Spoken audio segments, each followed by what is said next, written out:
So here's the sitch on the ATL box score today.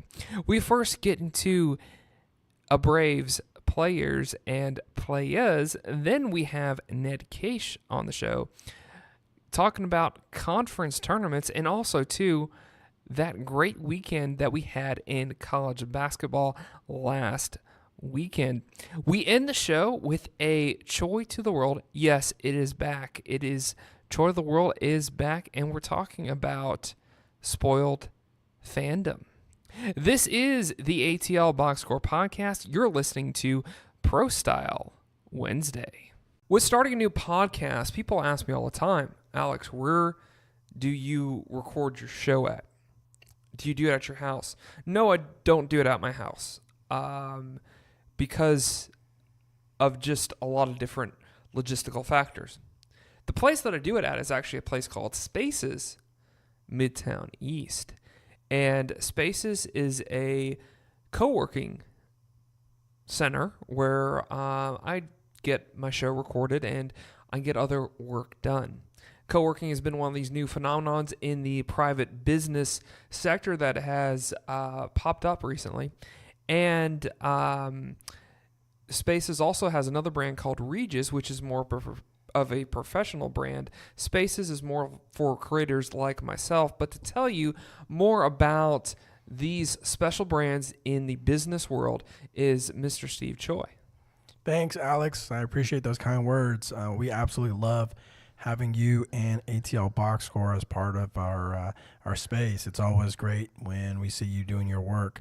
But absolutely, Spaces and the Regis concept, we are both workplace providers here in the Atlanta area, but all around the world. We have over 250 Spaces locations worldwide, plus over 1,500 Regis locations. And what we're really here to do is just provide flexible options for any type of professional, whether you're an independent professional, creative, or if you're a large or small business. So we have several different types of options from small to large and memberships, part-time, full-time. So definitely come on out and check us out. Go ahead and look at the link on Alex's site and ask for Steve Choi. And if you ever come into one of our locations, let us know that Alex sent you or ATL Box Score, and we'll go ahead and set you up with a free 5-day test drive. Yeah, you can't beat that 5-day test drive. In those 5 days, you will know if Spaces or Regis is the right brand for you. And Spaces is all over the place. They're a little bit more limited, but they're in the main areas of the city. The one we are is right in the heart of Midtown, near the Fox Theater. There's one at the Battery. There's going to be one opening up North Point Mall there. And there's also a location in Colony Square. So they are all over the metro area. At just about any major business building in the Atlanta area has a Regis in it. So just Google them. But Spaces and Regis and Steve Choi in particular is your place to do your business.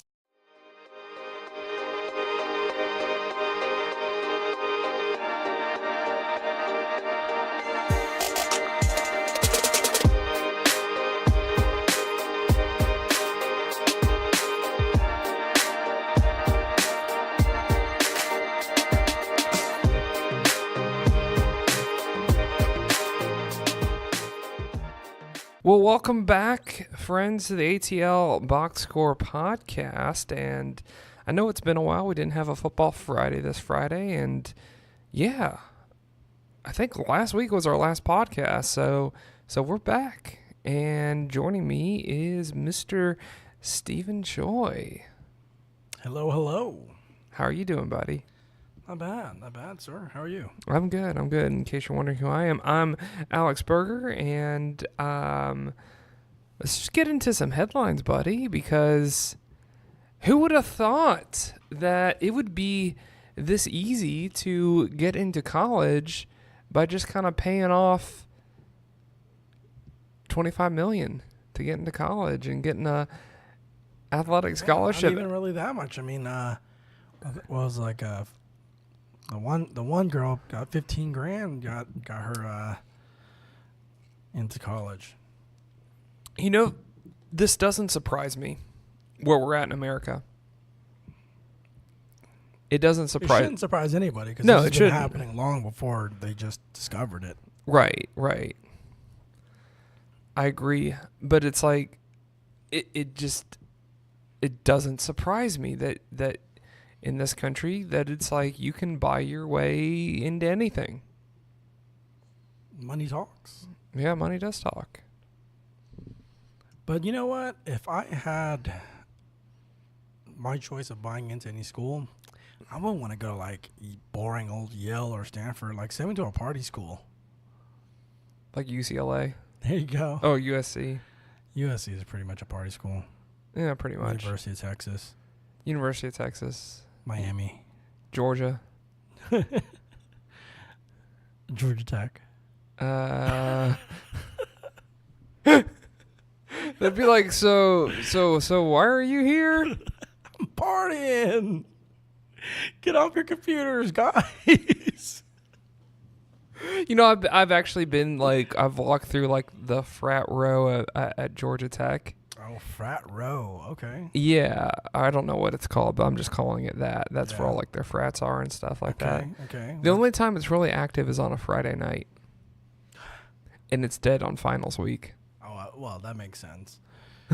But no. If you're a real partying school and you're known for, you should be partying all the time, you even on probably finals. should be, yeah. But it's like Tech's so strict academically that it's like they have to shut it down Right. for a week. So what's it like on the Friday night? Are they partying? Is it like toga parties, or is it just kind of Nothing wild. Yeah. Nothing wild. It's like they put down their phones for like 10 seconds. I guess so. Yeah. Owen Wilson probably has had an influence on them. Yeah. I once went to a party at Stanford. And, Stanford's also a big brain school. And so from the outside, it looked like the party was like lit by like strobe lights and just like this real cool lighting. And when you walk in, you just realize the lights are turned off and everybody's laptops are open. So it's just this blue light. I'm assuming Tech's sort of like that for some of the folks. So No, I actually been to some pretty cool parties at Stanford. nice. Yeah. Nice. But at the same time, I'm kind of just like, man, I wish I knew this was going on under the table. I mean, I could have had Right. a football scholarship from the University of Georgia, That would've been cool. And you have your own jersey. right. Or- And this podcast would probably be more successful What than it number is would right you now. chosen? First of all, what position would you want? Quarterback. That'd be so awesome. You're just like, are they going to bring in their third string and the two guys get injured? Oh, man, that's a great idea for a movie. Somebody pays to get their kid onto school, and they put him as the third string quarterback, and then the two quarterbacks ahead of them, positions get ahead of them, get injured, and now this guy's got to play in the big game.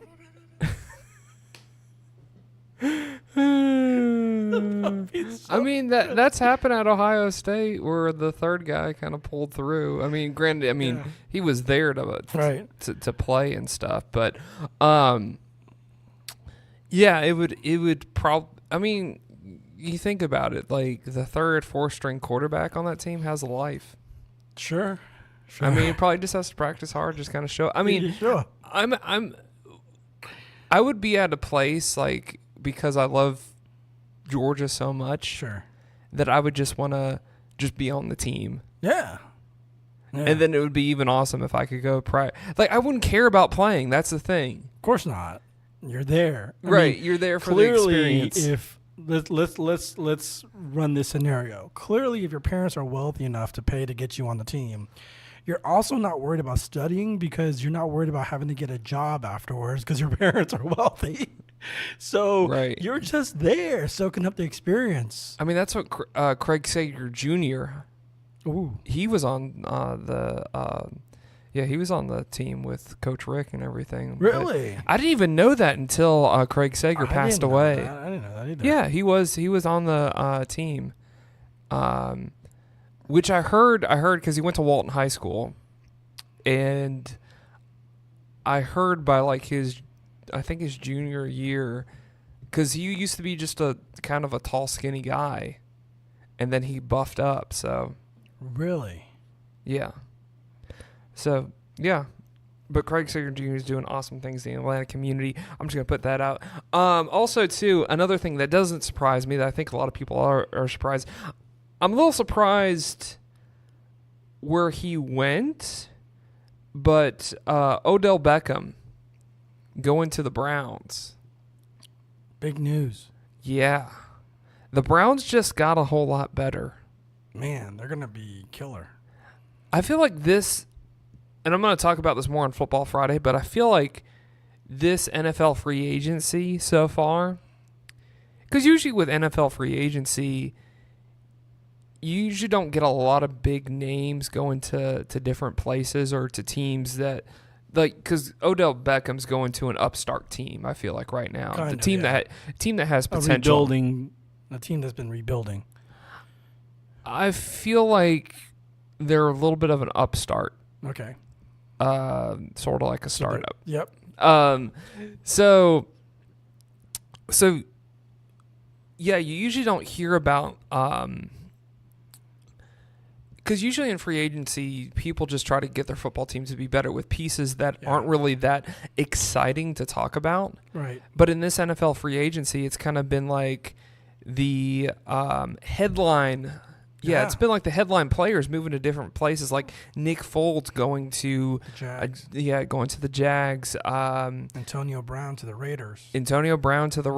And I heard Le'Veon Bell going to the Jets. Jets. That's a dumb move.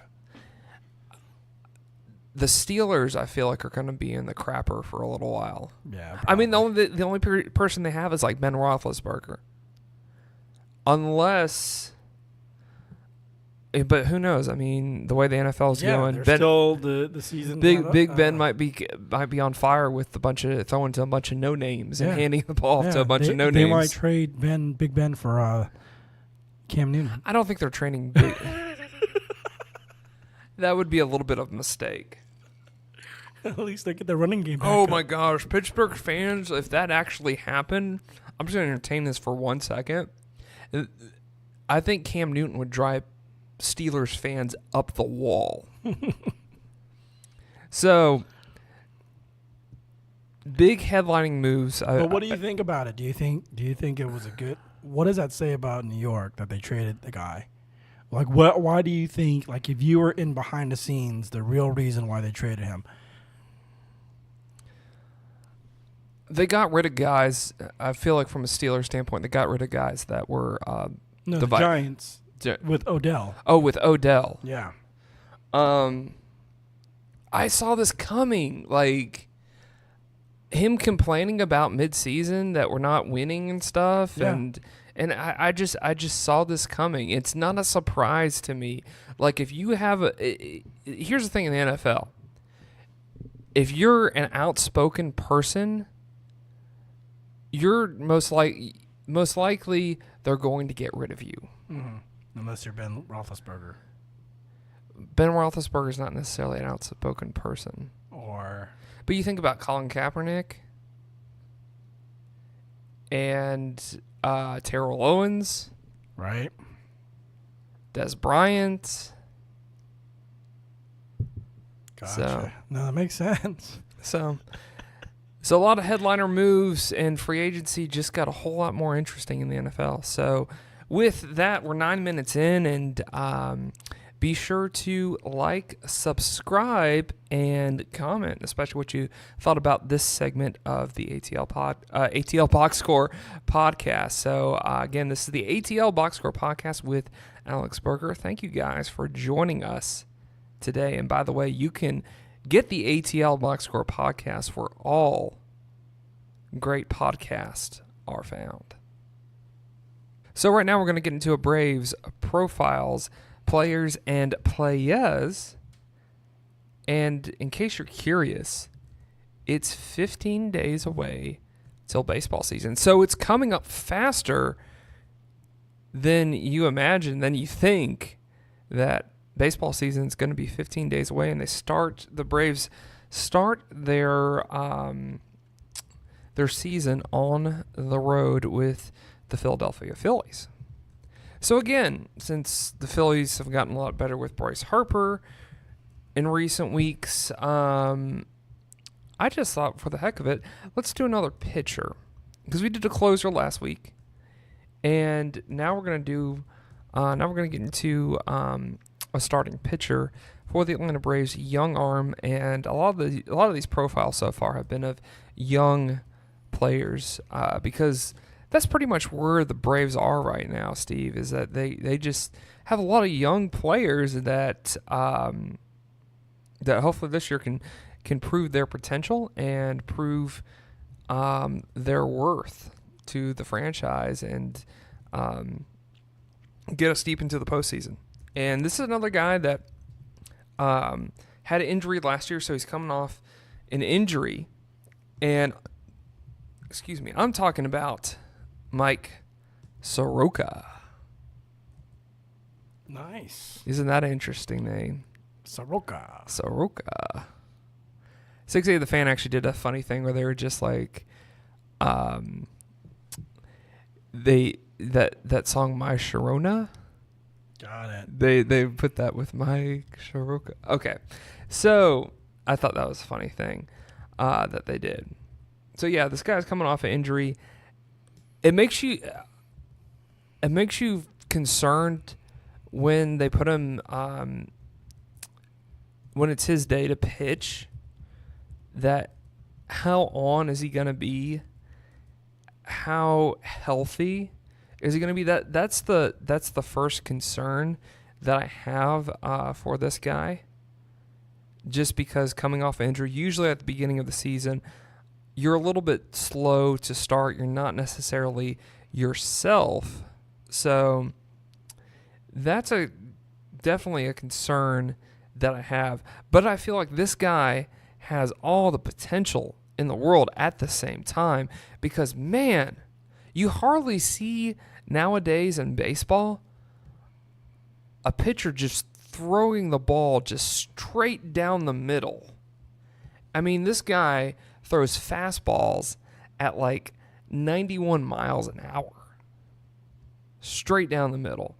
So you hardly see that from pitchers nowadays, because they want to do those different pitchers with the floater and the curveball and anything like that. You don't really see a lot of guys anymore just going straight at you. And this is exactly what Mike Soroka does. Just go straight at batters with throwing that fastball straight down the middle. He had 21 strikeouts last year. Granted, he came off an injury, and he only had 3 starts. So the stats for last year really don't say how well he could contribute, but I had to go look up his stats in the minor leagues. And when he was in the minors in 2016, 2017, the guy had 125 strikeouts. So that, it seems like that's what you get from a guy when he's totally healthy. He has a whole season body of work. And this is what the Braves need, because they don't really have a lot of strong starting pitchers. They have guys that can back them up in the later innings. But this is a guy that I hope that the Braves can keep around, that he has a healthy season. He doesn't re-injure his throwing arm again. So I feel like outside of injuries, that he should be pretty solid for the Braves. And by the way, too, he is Canadian, which it seems like, buddy, that this year, that in this day and age, that it's pretty cool to be Canadian nowadays. Oh yeah, yeah, like Justin Thoreau. Yeah, like that dude, because it just seems like Canadians are laid back and they like to party. Yeah, So So good luck to Mike Soroka this year, and this has been an Atlanta Braves profiles, players, and players. So again, this is the ATL Box Score podcast. Be sure to like, subscribe, and comment. And right now we're going to bring on Ned Kaish on the show to talk about college basketball, the conference tournaments that are going to be happening actually right now, depending on when you're listening to this, but it's going to take you through the rest of the weekend. So we're going to get Ned Kaish's thoughts on the weekend, the college basketball action that's going on right now. Also, too, we also get his thoughts on last weekend's college basketball action, because man, Saturday was a monster day for college basketball. And if you miss it, I feel sorry for you, seeing Auburn get that upset against Tennessee. So right now we're going to have Ned Kaish on the show. And so yeah, here is my conversation with Ned Kaish. Well, now we want to welcome back to the ATL Box Score, Mr. Ned Kaish. And basketball season just started to get interesting last Saturday. Right now you have conference tournaments games going on. The SEC tournament starts today, which we're recording this on a Wednesday. Also, you've had the ACC going on since yesterday, which I kind of forgot about that, to be honest with you, that it starts on a Tuesday. But so this is the time of year where college basketball gets pretty interesting. Always enjoy these conference tournaments to see how they shake out, especially in the SEC and the ACC and the American Conference. So I just want to, before we get into that though, college basketball, the last weekend of the regular season, went out with a bang, with Tennessee going down to Auburn at Auburn. So I just want to get your thoughts on this past Saturday, because it seemed like everything was going to go according to the script, and then it didn't. Yeah, definitely. A couple games that kind of shook up. Mostly just seeding for the NCAA tournament. You mentioned Auburn knocking off Tennessee, and we've talked about Auburn, on this show a couple times, and how they have so much talent, and it just kind of wait for them to put it together at the right time, and finally they did. Auburn's a really tough team to beat at home. So I can't say I'm terribly surprised by that upset. There's definitely a surprise, but the way Auburn plays at home with those veteran guards, and the way Chumo Kiki plays, that's a tough Auburn team if they can play like that, every game. That loss probably, secured Tennessee in that 2-seed spot. I know they were still challenging for a 1 seed a little bit. And then, UNC knocking off Duke for the second time in a row. That's given UNC the nod as a 1 seed right now over Duke. Those two teams will probably play again Friday night in the ACC tournament, and Zion may be back. So that could still flip. And I think Duke could still find their way into a 1 seed, but I think they may have to win the ACC tournament to do so. And in the third game that was pretty big on Saturday, it was Michigan State for a chance to win the Big Ten. And Michigan was up early and up, through about the first, 12 minutes of the second half. And then Michigan State just went on a run, and Michigan really had no answer on offense. And that's one thing that's been hurting Michigan all year is as good as they are, especially defensively, they can't always, score the ball consistently and get up to 70 points to win a game. So, that could be a downfall for them in the tournament, and it certainly was, in the regular season finale. So you think on Friday night that you're going to get a rematch against Duke and UNC in the ACC tournament?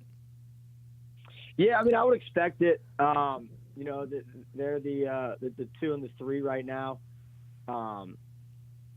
And so, unless, I'm trying to think off the top of my head who those seeds would be. So it'd be probably the 7 seed and the 6 seed. So, so Duke might have to play Syracuse, which I think could give them maybe a little bit of trouble with that zone. But, I expect those two teams to play in the semifinals. I think if they didn't, then that would definitely be an upset that would shock most of the college basketball world. Which team do you feel like out of Duke, North Carolina, can afford to lose early in the ACC tournament? I mean, really neither one if they want the 1 seed. Because I think Virginia's pretty locked in as a 1 seed, and they'll be in the championship game, more than likely on the other side. So, I think the winner of that Duke UNC game, probably gets a 1 seed, and the loser, could drop to a 2 or a 3 seed, which makes life, a lot tougher once you get in that Sweet 16. If you're having to play a 5 or a 6 or 7 seed instead of an 8 or 9 seed. I think maybe UNC, because I think Duke still needs to get Zion back and get used to playing with him and getting him back in game shape. But really, I mean, neither one is in a spot to drop a game and still keep a 1 seed for the NCAA tournament. So you think Virginia is an automatic lock for a 1 seed?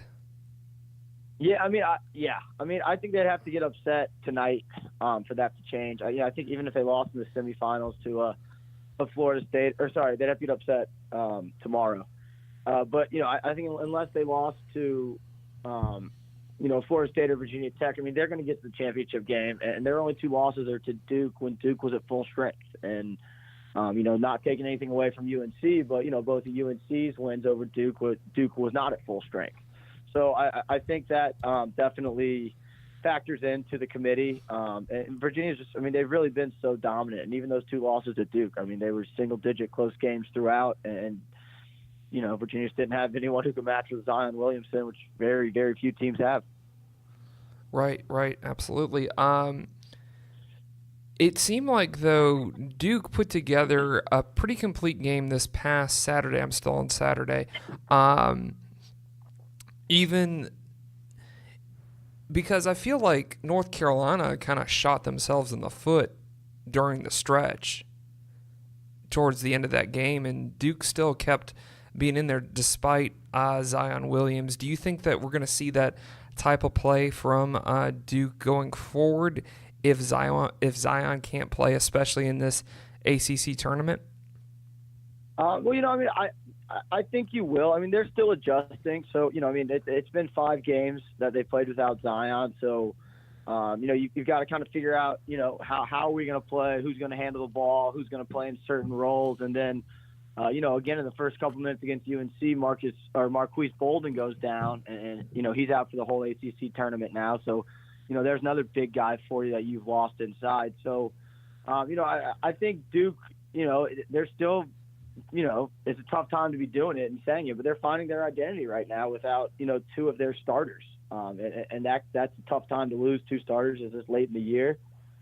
Cam Reddish has played well. Obviously RJ's played really well. But, late in that game against UNC, it seemed like, RJ Barrett went into a little bit of hero mode, and it was 4 guys watching 1 guy dribble, and it just kind of got away from the flow and continuity that had gotten them, back in the game once they were down 15 in the second half. So, I think, without Zion, Duke is still a Final Four team.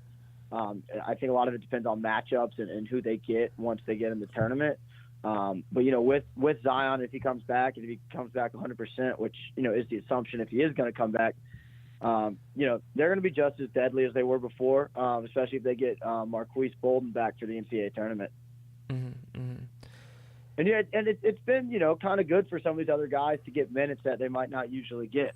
Alex O'Connell's played a lot. He's been a little bit up and down, but played a lot of minutes. Javin DeLaurier against UNC played more minutes than he had, in probably the whole month of February and March. So, it gives you a chance to see some different guys, but obviously, you want your starters as much as you can. Do you feel like, though, if Duke wins on Saturday, that they're going to get the number 1 seed and just jump North Carolina in the polls? Yeah, I do. I think if they win the ACC tournament, beating UNC again and beating Virginia for a 3rd time, that's no doubt going to give them a 1 seed, and especially if Zion plays. I think the committee will take into effect, that Duke lost, a couple of those games without Zion, and with Zion, they're a much different team, and I think that's one of the cool parts about the NCAA tournament, and now NCAA football does it, where you have a human committee. It's not all computer based and a bunch of people just looking at numbers. Right. Yeah, that does help because it seems like right now that the ACC tournament's probably because, like you said, you're going to have Virginia. That's going to be a lock for a 1 seed, even if they lose their first game, pretty much. And now you have Duke, North Carolina. You also have Florida State battling it out right now to. Well, I don't think Florida's scratch that. I'm just on a roll right now. I don't think Florida State's going to get a 1 seed, but still, like you have a lock for a 1 seed, and now and this is a tournament where it's going to come down for who in the ACC is going to get that second 1 seed. Yeah, and I think that really comes down to the Duke UNC game because. Now that I'm looking at the bracket, UNC will likely play Louisville and Duke will likely play Syracuse. And I don't see either one of those teams pulling off an upset. I could obviously be wrong and I would look silly, but Duke and UNC are, pretty firmly top 5, top 7 teams in the country. And, Syracuse and Louisville have had flashes throughout the year, but just not consistently. So, we'll see. I think we're definitely going to get 2 teams from the ACC with 1 seeds come Selection Sunday. Right. Let's go a little bit off the radar right now because I know you can do this. Tell me about the American Conference because you had Houston playing UCF this year, which was a huge game, and they kind of seem like that there are a lot of schools in there that could be possibly dark horse teams come tournament time. Yeah, I like the American Conference. We've talked about Houston all year. Multiple guards who can score the ball. There are 2 losses on the year. UCF, I think they're still maybe a little bit of a bubble team with 20, 23 and 7. It's only so many quality wins on that schedule. And then Temple's kind of in that same boat as UCF. I think UCF and Temple, may need to go play in the conference championship. Obviously, if they win it, they'll be the AQ. But I think both those teams could pick up another win, quality win over Houston or Cincinnati, who's a team in the top 25. That would help them out a lot. I think the American's probably a 3-team league. Could get a 4th in there, but I think a league like the American Conference, this tournament is really going to affect if some teams are playing in the NCAA or if they're playing in the NIT come next week. Yeah, totally agree with that. I think another probably conference tournament you should look out for is the Big Ten. How do you feel like that conference tournament is going to affect the national tournament? I think the Big Ten is going to get, maybe 6 or 7 teams in, and not because they're incredibly strong this year, but there's just not as many good mid-major schools. Again, we're talking about the AAC. A lot of people would expect that to be a 4 or 5 bid league, but it's probably going to be a 3 or 4 bid league. So, when you look at the Big Ten, Michigan State, Purdue, Michigan, Wisconsin, Maryland, even Iowa, all, probably locks for the tournament and going to be those top 5 teams I named will probably be top 5 seeds. Iowa will probably be, somewhere from a 7 to 10 seed. And then things get interesting. Minnesota at 19 and 12, Ohio State at 18 and 13, and Indiana at 17 and 14. 3 teams who probably on the bubble right now, and with, I'd say, 2 wins in the Big Ten tournament can change that around and get themselves firmly in the tournament. Now, that's going to be tough. because once they win their first round game, then they're going to have to go play a Maryland or a Michigan State or one of those teams we mentioned. But it's a great chance to bump up your resume and show the committee that, you're playing your best basketball at the right time of the year, and they should certainly consider you for a bid to the tournament. Do you feel like Michigan State can help themselves to get into that one seed conversation with this tournament? Yeah. I mean, no doubt. I think they would need a little bit of help. And they are expecting to get Nick Ward back, one of their big men. So, again, that's a little bit of a case like with Zion where, if Michigan State plays really well, once Ward gets back, the committee looks at it and says, hey, I think we need to take into account that, Michigan State played without two of their starters for a good portion of the year. I think Michigan State's definitely still in that conversation. But I do think they would have to win the Big Ten tournament to have a strong case. But I think they have a strong case to win the Big Ten. Gotcha. Would Michigan going far in this tournament, would that help them out? As far as a one seed, probably not. Obviously, to bolster just their general resume, whether it's a 2 or a 3 seed, that would be good. But I don't think they've got, with 5 losses, it's going to be tough to compete for a 1 seed this year with some of the teams they have. Right. Do you feel like Michigan could possibly be the dark horse and win the Big Ten championship? Yeah, I think they could definitely win the Big Ten championship. I don't really know if I would call them a dark horse. They were right in contention for winning the tournament until Saturday. But they can definitely win it. They're going to need to find consistent scoring because, you do have some teams like Purdue and Michigan State and even Maryland at times who can score the ball really well. But then you also have teams like Michigan and Wisconsin and Iowa who are more defensive-minded in the Big Ten. So, I definitely think Michigan can win the Big Ten tournament. But, I think if they play Michigan State again in the championship game, that could be tough. Right.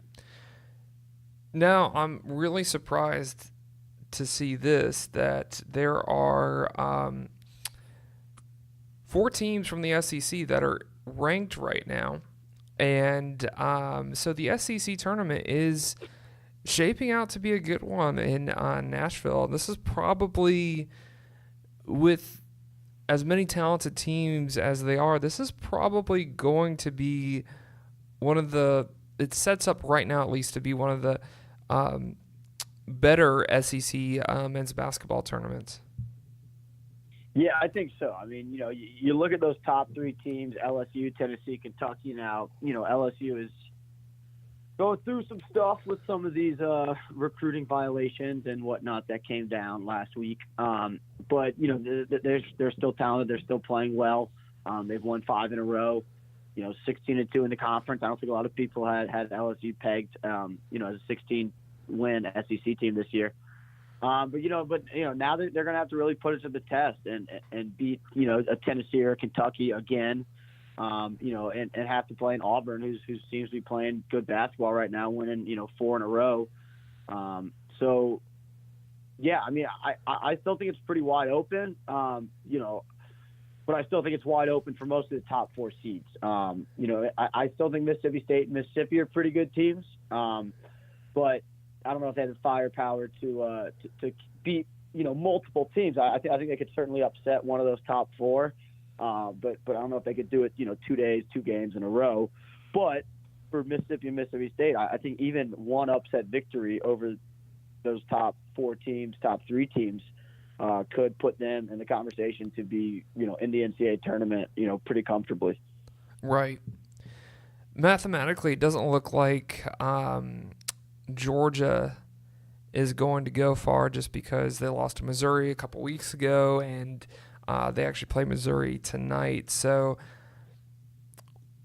I'm just curious because I feel like we're going to see Tom Crean and how he handles conference tournaments and just give me some positives of what I could see out of the Georgia Bulldogs going into this conference tournament. Yeah, I mean, I think for Georgia, it's just about, playing ball, playing, like you have nothing to lose. Because, I mean, they literally have nothing to lose. And if they can, I think we mentioned this last week, if they can steal a win or two in this conference tournament, it's going to build a lot of momentum going towards next year. So, it's getting to the end of the year. Teams like Georgia, aren't necessarily flying on teams' radars. So, maybe you sneak an upset. But, you're also in the first round playing another team who's in the same boat as you, or they've got nothing to lose and they want to keep their season going. So, it's really kind of just a battle of wills at this point for two teams who are literally just playing to get through the weekend and see if they can't spend a couple more days together as a team. Right, absolutely. Georgia Tech, obviously, their season ended last night. So, just curious, what are you watching, or what games of interest do you feel like that you're going to be, or it's kind of hard because it's all kind of fluid right now, but what are you, I guess, the question should be, what are you expecting out of these conference tournaments? Yeah, I mean, I guess I'm kind of looking for, a team in a Power 5 conference to make a run who maybe we're not expecting, like a Mississippi State or Mississippi. In the ACC, I do think about a Louisville, who at midseason looked like they were really going to be a good team and then kind of fell off, and see if they can't, jump back on the wagon. In the Big Ten, a team like Indiana with a player like Romeo Langford, who's probably going to be a one and done, and seeing some of these one and dones for the last few weeks in college, getting after it and hopefully extending their college career. I know, last year we saw both Colin Sexton take Alabama and Trey Young take Oklahoma to the NCAA tournament. And I think they both lost in the first round, but, it's just exciting to get those kind of players in the NCAA tournament, and watch them, put their team on their back and show how good they are, and how good they'll be at the next level. So, I think that kind of stuff, I think conference tournament you really can just kind of see some Cinderella stuff. I mean, we saw St. Mary's last night knock off Gonzaga. Right. I mean, Gonzaga was undefeated in the conference before last night. Right. North Dakota State punched their ticket. They're like 20-17. They were the 4 seed in their conference coming in. So, I think conference tournament, when you look at the major conferences, there's chances for some people, maybe on the bubble to play their way in.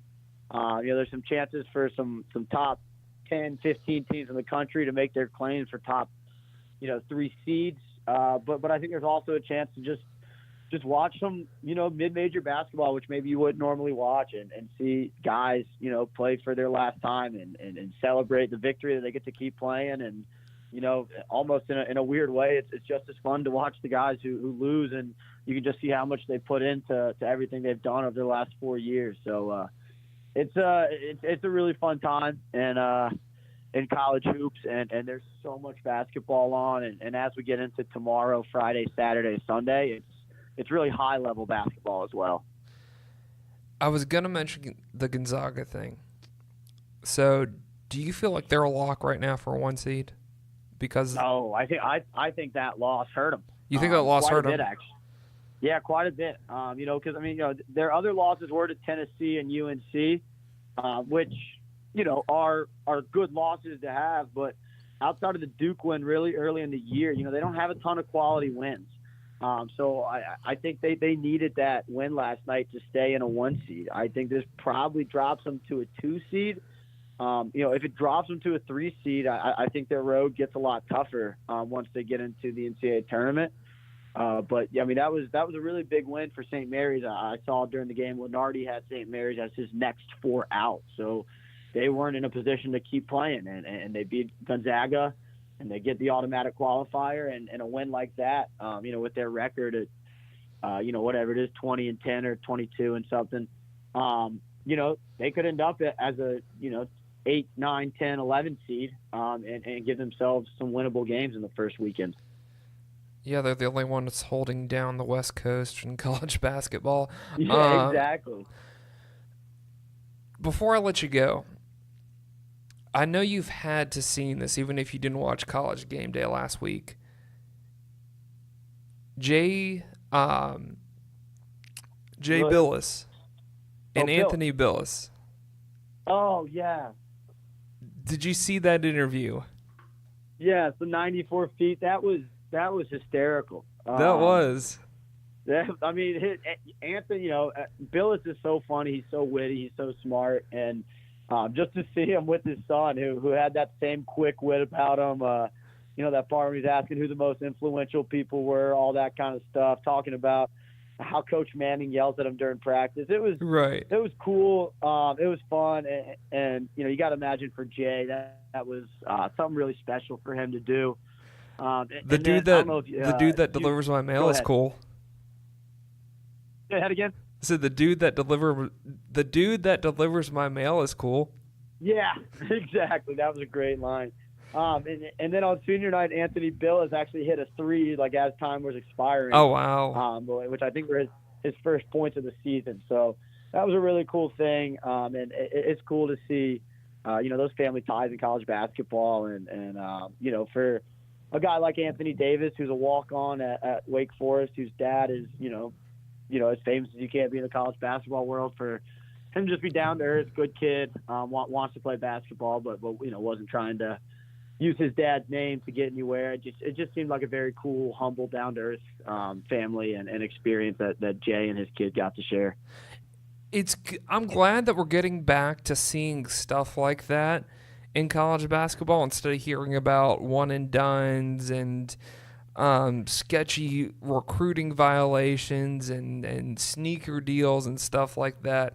It's I feel like we've gotten back to honoring guys that have stayed there 4 years, and I just think it's good for the game, and in general that we're seeing more positive things come out of college basketball recently. Yeah, I think so too, and this is a great time of the year to really put that on display with conference tournaments and NCAA tournament, and just allow everyone to see the emotions of college basketball, and just how great of a sport it is, and how much time and effort and passion these guys put into the sport, to their team, and into the program. Right. Well, thank you, Ned, for being on the show today. Where can we reach you at on social media? Absolutely. Love jumping on every week, and find me on the Twitterverse at the real Ned Kaish. You're really going to be hitting the retweets this week, this weekend. Yeah, I in general, I think other people on Twitter are much funnier than I am, so I just retweet their stuff and put it on my timeline to make me look kind of funny. Right. It's been a decent plan so far. I'm kind of the same way, that there are other creative people out there, and I just don't have the time for it, so. Yeah, exactly. So, but no, it's fun. I always enjoy what Twitter has to offer. Try to avoid the dark side and just have fun on the light side. Avoid the dark side. It's a good. It can be tough on there, but we do a good job of it on the real Ned Kaish Twitter account. Right. That should be a college course. Well, thanks for being on the show, Ned, and best of luck this weekend. Thank you. Absolutely. Everyone enjoy your college basketball, because it's going to be gone before we know it. All right. So for the rest of the show, actually, I'm going to go on to cruise control, because now we have Choi to the World. And it's been a while since we've done this segment. So, Steve, tell us what the segment is all about. Hi, thanks, Alex, for having me back on. I was afraid that after my last Choi to the World rant, I was probably banned from the show. It's just been hard to fit you in. I'll just put it that way. It's good. It's giving me some time to develop some hate on something. To reflect. I threw that thing about memes. Yeah. Because memes were a hot topic in sports. So, yeah, continue. Yeah, memes. Today what I want to talk about is something that has been starting to bother me, both locally and just in general, and that's spoiled fandom. There's nothing worse than the smell of spoiled fan. I mean, I don't mean spoiled ham. I mean spoiled fan. And what I mean by that is recently, just here locally, there was some news that the champions Atlanta United had got off to a pretty rocky start so far this season, and they're not playing to the perceived level that they played last year. I mean, that extracurricular tournament is pretty much killing them. And that's fair to say. And so they played a game. They started the regular season and played a game. I believe it was against Cincinnati a few days ago, this past weekend. And they didn't lose, but they tied 1-1. And at the end of the game, it was reported that some fans were booing. So much so that even the coach had something to say about it. And that really didn't sit well with me. Something similar happened to my favorite basketball team, the Dubs. We played the Phoenix Suns last week and at the Oracle Arena, and they kind of stunk it up. And the Suns came back and won, and fans were just lackluster and had no energy. And Klay Thompson even had to make a comment about, it just sucks that these guys aren't giving the same kind of energy that they usually give. And then, of course, last year you also heard about the situation with Alabama at one of their home games. I forget who they were playing, but it was probably some scrub team. And half the stands were empty. And so, the good old coach had to Nick Saban. Nick Saban had something to say about it. And I just want to talk about that a little bit because on one hand, playing devil's advocate, from a fan standpoint, you're paying top dollar to watch these champions. I mean, all of a sudden, especially in the case of the Warriors, ticket prices go up because, that's a championship team that you're coming out to see.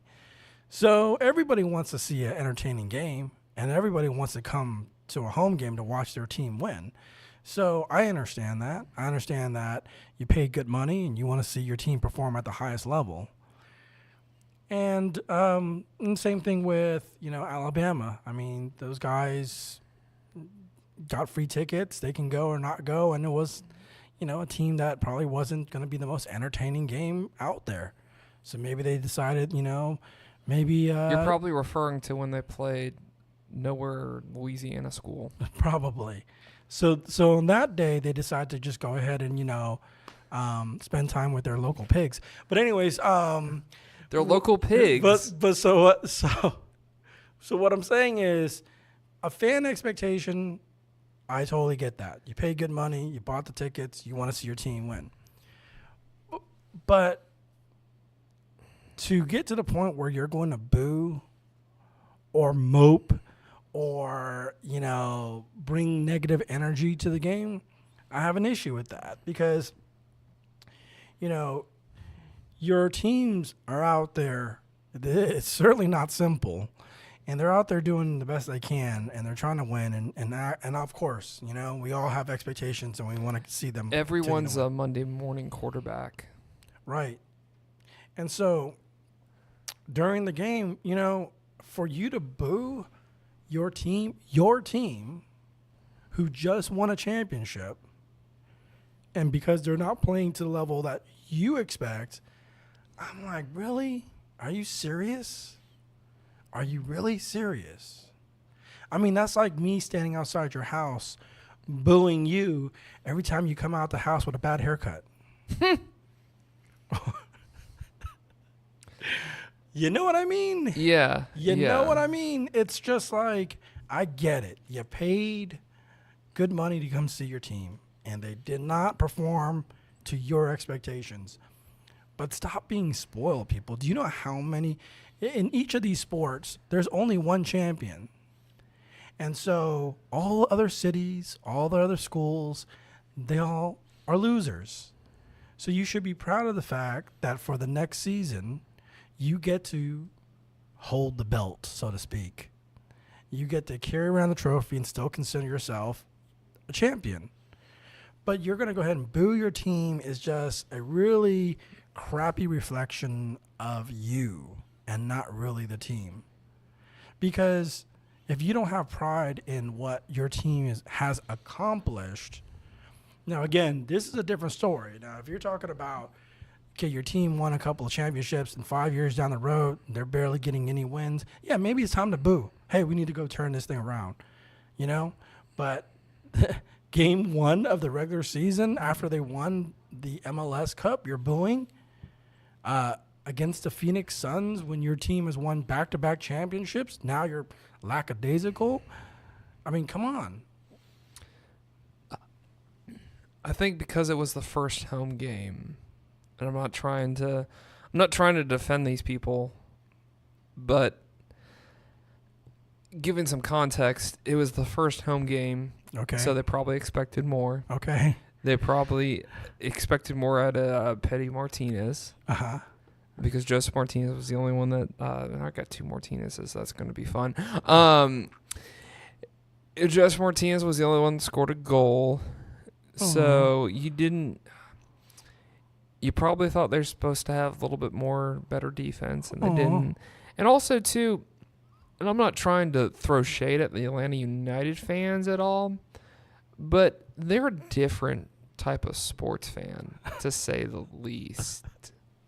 I mean, this is probably the only team in sports that a lot of these people care about in some regards. So, but to me, that makes it worse because it's one thing to be like, I like every sport, so I can fluctuate. Like, when I was in the Bay Area, if the Warriors weren't doing good, the Niners are doing good. Or the Giants. Or the Giants. Or the Sharks. So it's sort of like you pick and choose where you're not always a loser, like Philadelphia.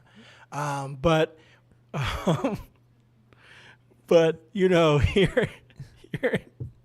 if you're only an Atlanta United fan and you don't care about the other sports, that makes it even worse that you would boo your home team on the first game of the season.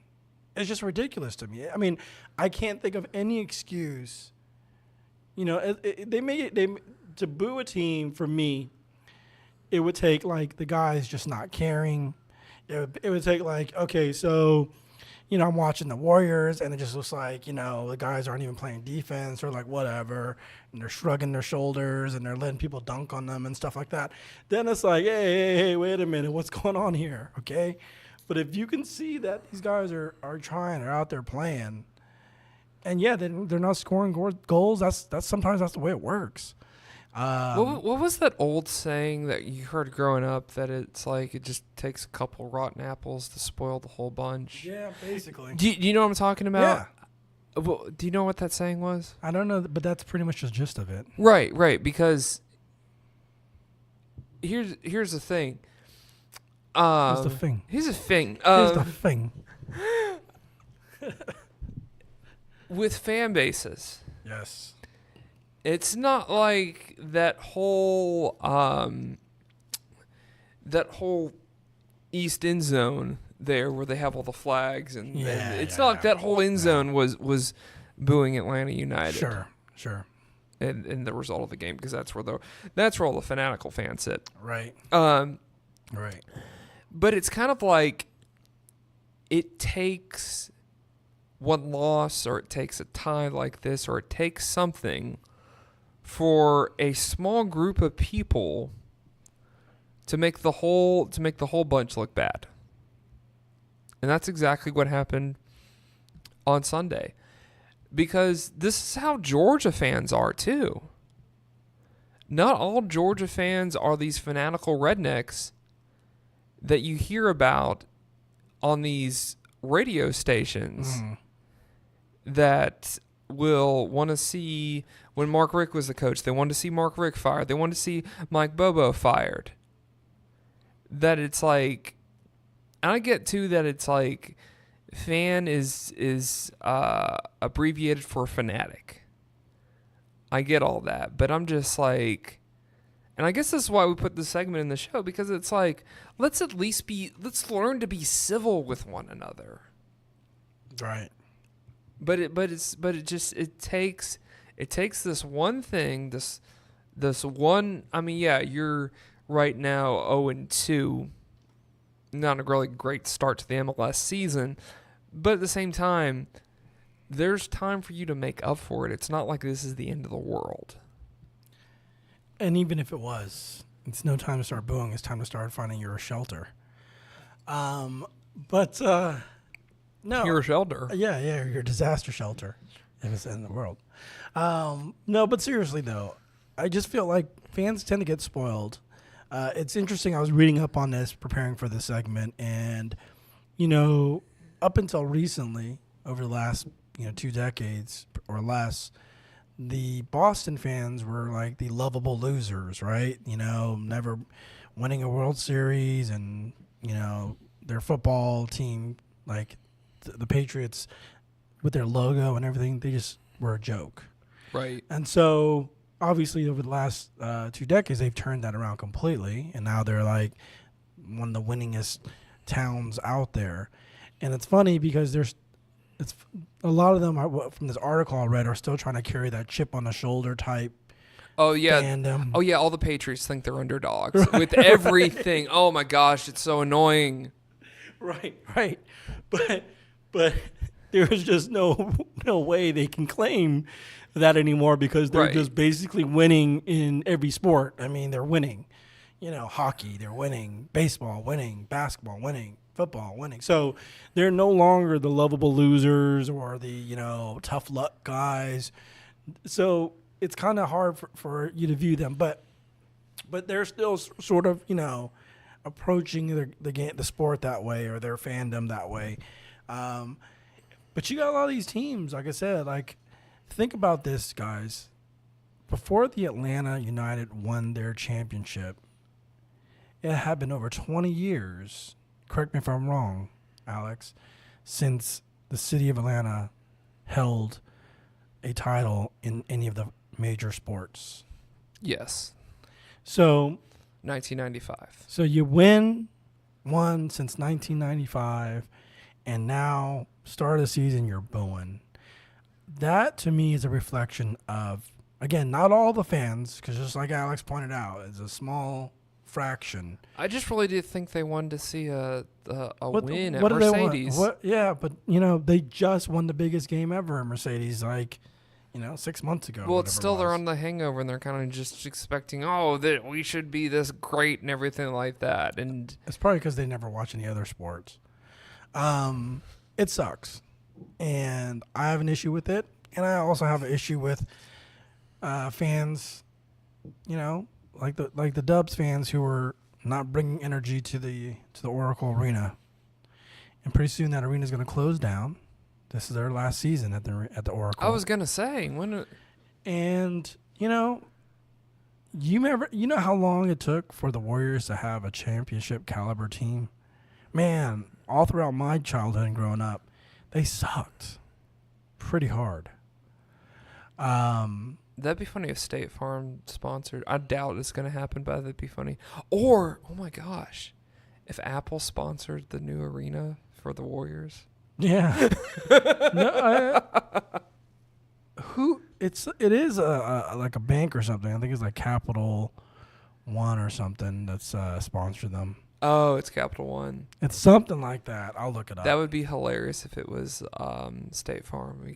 Because you get the farm part too. I know. The second the farm. farm too. So. But anyways, that's my rant.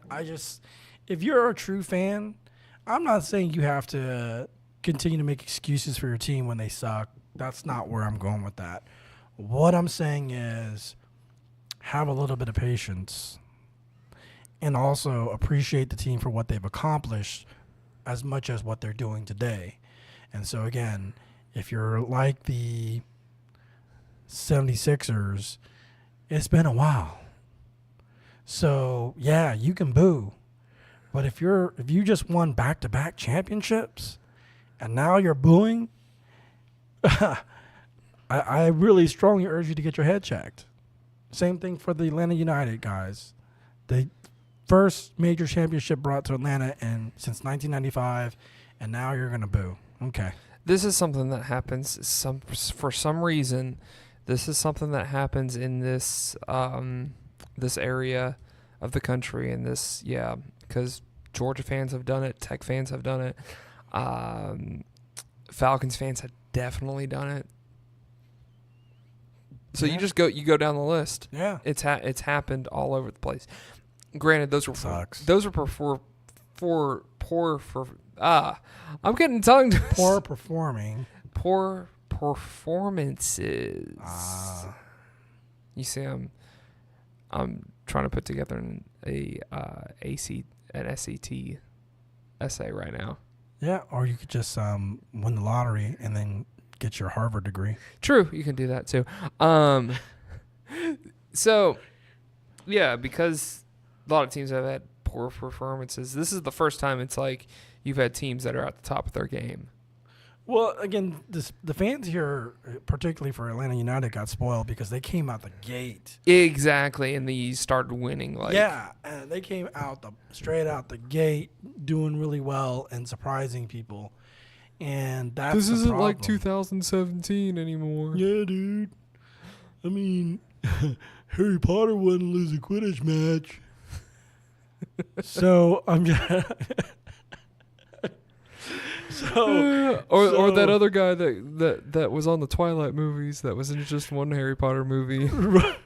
Right. He'd be really good on our team. I want a reason to wear my scarf in pride. So yeah, I'm just a little disappointed. I'm a little tired. You know what? If you're one of those fans, you don't deserve to have a championship team in your city. Oh, buddy. You just done with people today? I'm just done. Just done. I'm just done with people. No, but seriously, get a life. I want to be a fan of your life, and then boo you at every misturn that happens in your life. Whoa! So that date that you thought you were gonna get, when she calls to tell you that she has to cancel because something happened. She's feeling kind of sick. I want to be out your bedroom window going. Let's boo. take the high road on this. Boo, you suck. Let's not troll trolls, okay? Rob, you suck. Okay. You suck, Rob. Okay. You said your piece. Let's just not troll trolls. All right. And so with that, that was our podcast today. That's that's Pro Style Wednesday. It's joy to the world. Chickadee joy to the world. And joy to the world. So So by the way, too, we're about to get into all that later, but thank you, Steve, for that joy to the world. It was fun. You suck, Rob. So now we're just closing out the show. Thanks for listening on this Pro Style Wednesday. This is what we call our middle of the week podcast. And Steve, I saw you reading an article in the office about Conor McGregor. I know he got arrested. Yeah. So what's the sitch with that? Apparently, he was in a club and a fan or somebody was trying to take a picture of him. He walked up to the guy, acting like he wanted to shake his hand. Instead of shaking his hand, he grabbed the phone and started smashing it, and then ended up doing the same thing to the fan. Wow. So, good old Conor. He must be on something. He's got that rage of an Irishman. Or, yeah, he's on something. But, I mean, he fights for a living. Right. So, that's like a lawyer. When you go, you can't help it sometimes. You go order something, you got to read the contract. It's just habit. It's habit. You go to a club, you got to beat up on somebody. I mean, this is what you do for a living. So can we really blame the guy? I hope he donates his brain to science when he's dead. Okay. I'm just curious. I lost total respect for him. I mean, I really didn't pay attention to him in the first place. I was about to say, how much respect did you have for him to begin with? I like to give athletes a chance once they show up in the spotlight and get my attention, everything like that. But I'm just like, after he lost to Habib, is it? I might be saying that wrong. I have no clue. I really don't. I used to watch the Ultimate Fighter, that reality show, And it was kind of cool until when you see these guys, these big bad guys, all living in a house together, they start getting like real like lame. Oh gosh. They're like, who ate my food? Oh, and you're like, gosh. oh, dude, what? I thought you were hardcore. Gosh. Oh my gosh. I know the type of people that watch that show too. I'm just gonna say that. Well, okay. So, I've at a loss for words right now. It was a good article. Okay. I was just kind of curious. I mean, I saw he got arrested and stuff. It doesn't surprise me. Well, you know, the last time he got arrested, it was from smashing out the windows of the Right. tour bus or whatever it was. Going for Habib, the guy. The guy. Was that what it was? Yeah, the guy. He was going after him. Yeah, he was going after him, and then he got his butt kicked by him. I mean, how much did it feel to just be constantly enraged like that? All like you wake up and you're like, you know, the alarm clock goes off and you usually pick up the alarm clock and you smash it against the wall. And you're like, ah! Like I'm waking up to rage. I want to kill something. I think him and Russell Crowe should like. Yeah. Do you think he beats his eggs? Boom, boom. So, anyways, this was ATL Box Score podcast with Alex Berger. Thanks for joining us today. Just want to thank Steve Choi for being on the show. Also, Ned Kaish. So, like I said, be sure to like, subscribe, and comment. And we are found where you can find good podcasts. I'm stealing this line off my buddy Lawton Childs. But, yes, we are on Google Play, iTunes, Stitcher, Spotify, all pretty much the main podcasting. I wouldn't say hosting. It's not necessarily hosting, but platforms. That's the word Platforms. Platforms. Here's the sitch. Here's the thing. Yeah, like oh, never mind. I was gonna do a Harry Potter reference, but I totally forgot. Oh man, good stuff. So yes, like, subscribe, comment, especially just comment on what you thought about college basketball action, the conference tournaments. This going on right now. I want to say this weekend because it usually happens on the weekend, but it's going on right now. Also, tell me what you think about the Wild West that's turning into NFL free agency. And we also want to hear your thoughts on what you thought about the Atlanta United fans booing their own team and disgruntled fans like that. Because I remember when Michael Vick flicked off some fans because they were booing at him. Oh, well, was it before or after the dog incident? No, this is before the dog incident. So this led up to the dog incident. Ah, that's not good. It just put Michael Well, Vick you in also the bad light. saw the Russell Westbrook fan incident that happened this week, where he threatened to beat up the guy and his wife. Oh, jeez. It was all around bad.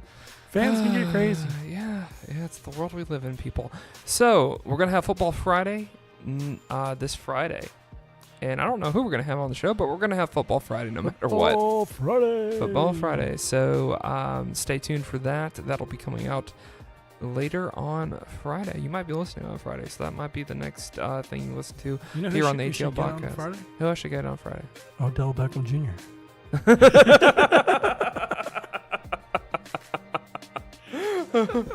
How many listeners do you guys have? Doesn't matter. Doesn't matter? We're giving you a platform, buddy. We're giving you a platform to say anything speak. you want to say. I've let so many people just say what they wanted to say. I've let so many things go where I could have been like, no. Yeah. You remember who I used to work for, anyways. I do.